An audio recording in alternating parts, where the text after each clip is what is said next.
कई साल पहले तालापुर नामक एक गांव में संजय नाम का एक सेठ रहता था। सेठ का गेहूं चावल जैसे अनाज का व्यापार था और उनके दुकान में मजदूर चावल और गेहूं की बोरियां लाते ले जाते थे।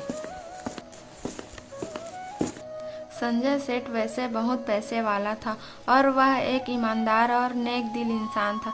सेठ जी के सभी मजदूरों में उनका एक खास मजदूर था, राकेश। राकेश को सेठ जी अपना सबसे वफादार नौकर मानते थे। अरे वो राकेश अभी आया सेठ जी। आजकल काम कैसे चल रहा है? मजदूर बराबर काम तो कर रहे हैं ना? सेठ जी, आज समीर छुट्टी पर है और अजय आधा घंटा लेट आया है। ठीक है, जाओ अपना काम करो। संजय सेठ राकेश से हमेशा खुश रहता था क्योंकि वह मजदूरों की सारी बात सेठ को बताया करता था, जिससे संजय सेठ को राकेश पर बहुत भरोसा था।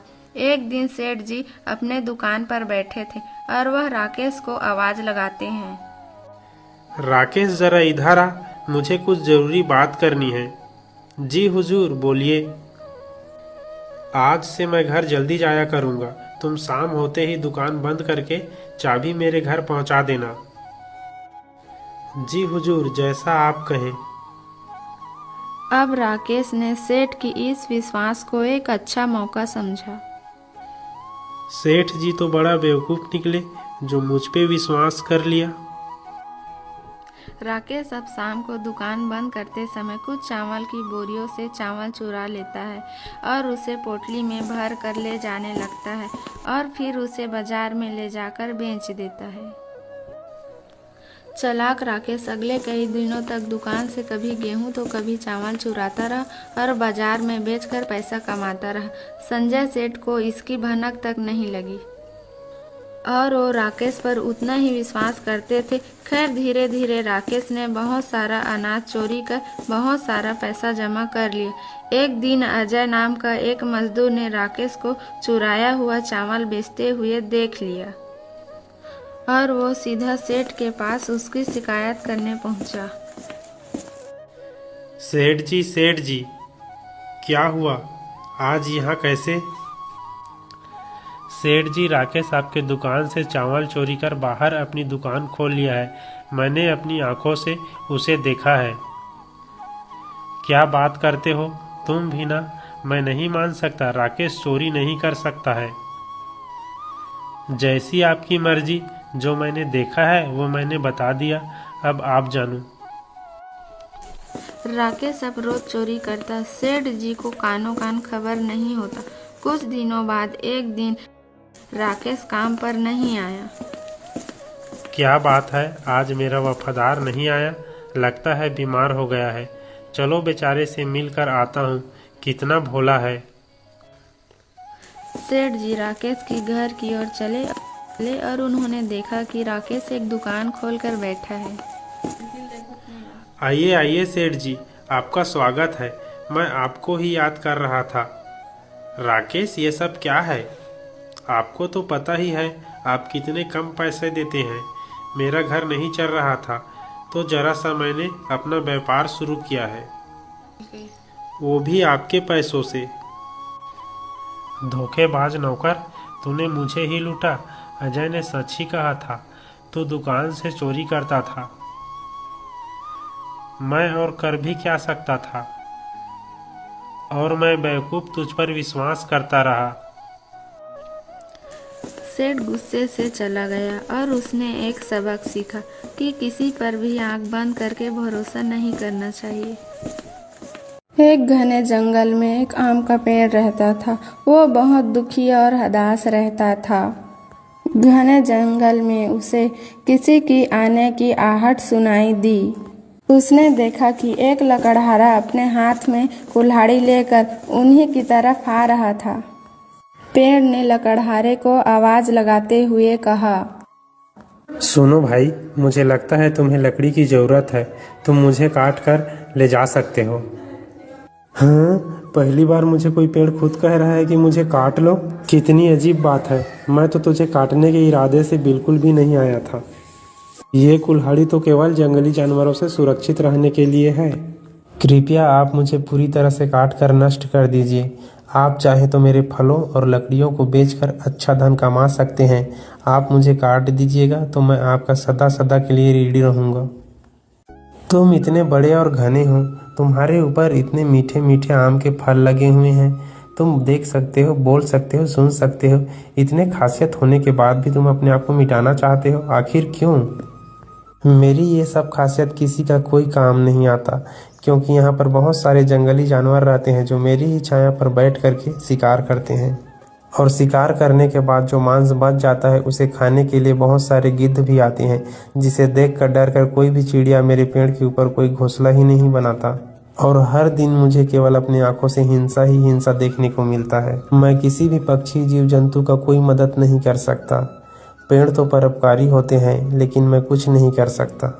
मैं अपने धर्म का पालन नहीं कर पा रहा हूँ, इसीलिए कृपया करके आप मुझे काट दीजिए। पेड़ की बातें सुनकर लकड़हारा बोला, यदि तुम्हारी यही इच्छा है तो मैं तुझे काट देता हूँ। लकड़हारा लकड़ी के लालच में पूरे फल और पेड़ को काट देता है।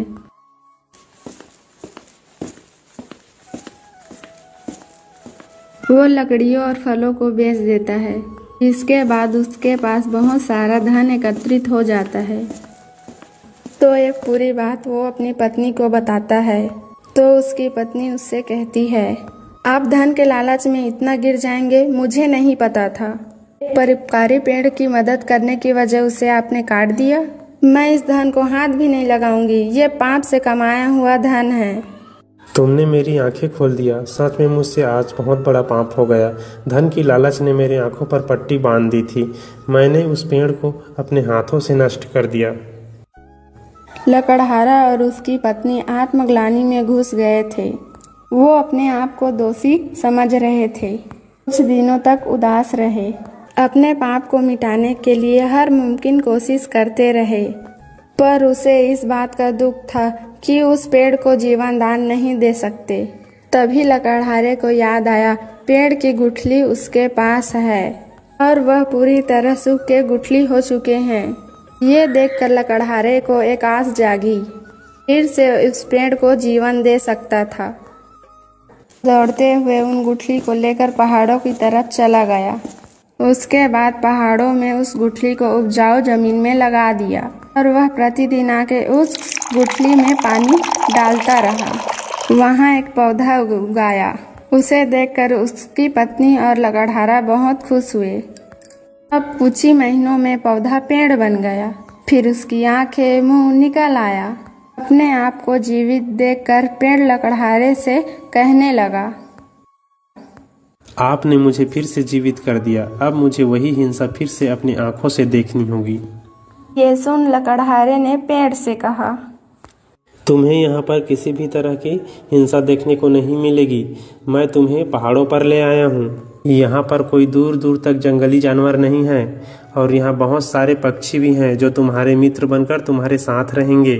और बदले में तुम यहाँ पर खड़े रहकर उन्हें दूर दूर के इलाकों का मौसम की जानकारी देना। पेड़ ने लकड़हारे को धन्यवाद दिया। लकड़हारा और उसकी पत्नी भी अपने पाप से मुक्त हो चुके थे।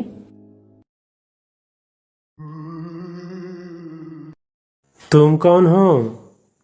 मैं चुड़ैल हूँ। मैं मैलू हूँ। चलो अंदर चलते हैं। मैलू, ये किसे घुसा दिया घर में?